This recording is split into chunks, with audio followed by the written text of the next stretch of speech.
शिवसेना कार्यकर्ता मातोश्री के बाहर जश्न मना रहे हैं। उद्धव ठाकरे और आदित्य ठाकरे अपने घर मातोश्री में मौजूद है। शिवसेना नेता मनोहर जोशी, अनिल परब, दिवाकर राउत समेत कई बड़े नेता पहले ही पहुंच चुके हैं। तो देख सकते हैं आप, यहां पर जश्न मनाया जा रहा है शिवसेना के द्वारा।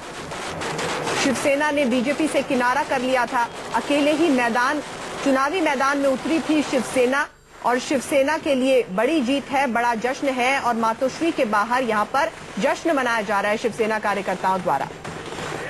देख सकते हैं ढोल नगाड़ों के साथ यहां पर जश्न मनाया जा रहा है।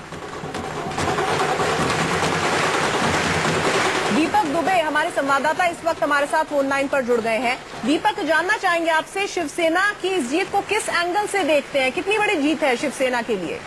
जी, ये जीत शिवसेना के लिए काफी अहम थी क्योंकि वर्चस्व की लड़ाई थी। 25 साल जो गठबंधन था उसके बाद बीजेपी ने किनारा किया था और बीजेपी ने ये दावा भी किया था तमाम रैलियों में कि वो अपने दम पर ही बीएमसी की सत्ता पर काबिज होगी, लेकिन इस तरीके से शिवसेना ने पलटवार किया और जीत के करीब पहुंचती जा रही है। उसके बाद से ही मातोश्री के बाहर जो है वो जश्न शुरू हो चुका है। तमाम जो बड़े नेता हैं शिवसेना के वो उद्धव ठाकरे से मिलने मातोश्री पहुंचे हुए हैं। मनोहर जोशी की बात की जाए, दिवाकर राउत की बात की जाए या उनके राइट हैंड जो कहे जाते हैं अनिल परब, उनकी बात की जाए, सभी जो बड़े नेता हैं वो पहुंच चुके हैं।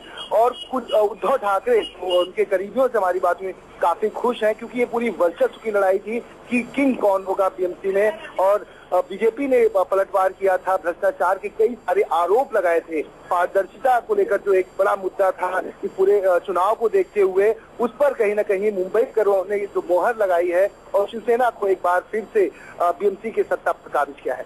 जी दीपक, एक अहम सवाल यहाँ पर ये कि जैसे कि कुछ ही कदमों की दूरी पर है शिवसेना जीत से, तो इसका आने वाले समय में बीजेपी शिवसेना गठबंधन पर किस तरीके से असर पड़ेगा, उनके रिश्तों पर क्या असर पड़ेगा इस जीत का?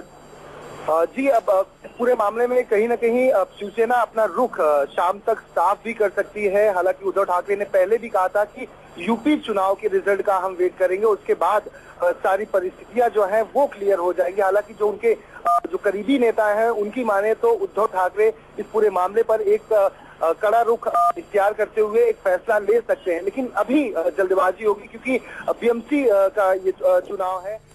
बहुत बहुत शुक्रिया तमाम जानकारी के लिए। तो शिवसेना कुछ ही कदमों की दूरी पर है जीत से। अब तक आए रुझानों में शिवसेना मुंबई का किंग बनती हुई दिख रही है। सिर्फ 18 सीट दूर है बहुमत के जादुई आंकड़े से शिवसेना। जादुई आंकड़े 114 से 18 सीट दूर है शिवसेना। आपको बता दें, न्यूज 24 पर आए सबसे तेज रुझानों में शिवसेना को 96 तो बीजेपी 78 सीटें मिलती हुई दिख रही है। रुझान में सबसे बड़ी दूसरी पार्टी बनकर उभरी है बीजेपी। जल्द पूर्व सीएम होंगे देवेंद्र फडणवीस, ये कहना था संजय राउत का। इस वक्त की बड़ी खबर हम आपको बता रहे हैं। बीएमसी में रुझानों में एनसीपी को सिर्फ 7 सीटें मिली हैं और इसके साथ आपको ये भी बता दें कि संजय निरुपम ने कांग्रेस की हार की जिम्मेदारी लेते हुए इस्तीफे की पेशकश कर दी है। तो जादुई आंकड़ा 114 का है। शिवसेना को 96 सीटें मिली है, सिर्फ 18 सीट दूर है बहुमत से शिवसेना।